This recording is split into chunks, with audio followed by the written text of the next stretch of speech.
not the Tucker Carlsons or other big names, but everyday Trump supporters, grassroots who voted for President Trump to stop the wars, rejected this in the primary, going into another war with voting against Nikki Haley, and they want to see non-U.S. involvement in this war. What's your message?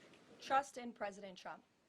President Trump has incredible instincts, and President Trump kept America and the world safe in his first term as president in implementing a peace through strength foreign policy agenda. And with respect to Iran, nobody should be surprised by the president's position that Iran absolutely cannot obtain a nuclear weapon. He's been unequivocally clear about this for decades, not just as president, not just as a presidential candidate, but also as a private citizen. In fact, I have some quotes for you. In 2011, President Trump said, "America's primary goal with Iran must be to destroy its nuclear ambitions. We cannot allow this radical regime to acquire a nuclear weapon that they will either use or hand off to terrorists."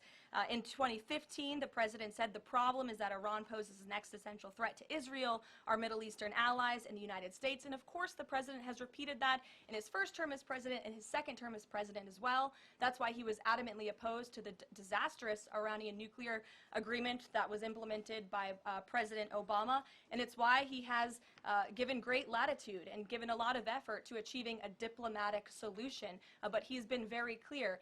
Iran went for 60 days when he gave them that 60-day warning without coming to the table. On day 61, Israel took action against Iran, and as I just told you from the president directly, he will make a decision within 2 weeks. A follow-up? Sure. Go ahead, Natalie. Thanks, Karoline. Can you confirm whether Steve Witkoff has been in touch with the Iranian foreign minister, and does Witkoff plan to go to Geneva tomorrow for talks?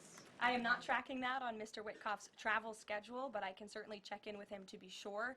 As for correspondence between the United States and the Iranians, I can confirm that correspondence has continued. As you know, we were engaged with 6 rounds of negotiations with them in both indirect and direct ways.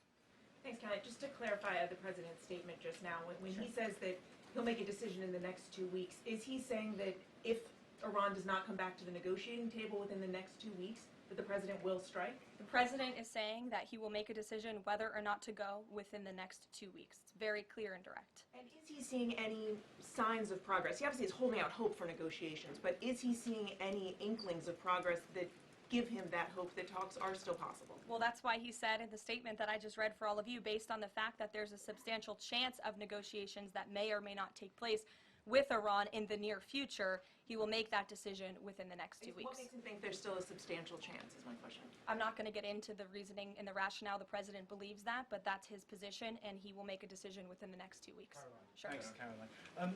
President Trump has said previously in regard to Russia, he's used this phrase about 2 weeks several times in terms of like, we expect like a 2-week deadline and then you give another 2-week deadline.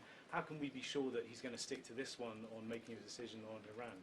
Well, in those deadlines, as you've seen in respect to Russia, Ukraine, might I add, these are 2 very different, complicated global conflicts, as you know, that the president inherited from our previous incompetent president in the weakness of the previous administration. And the president has spent a tremendous amount of time and effort cleaning up these crises that were caused by the last administration's just complete dereliction of duty on the world stage and American weakness. Now we have American strength again.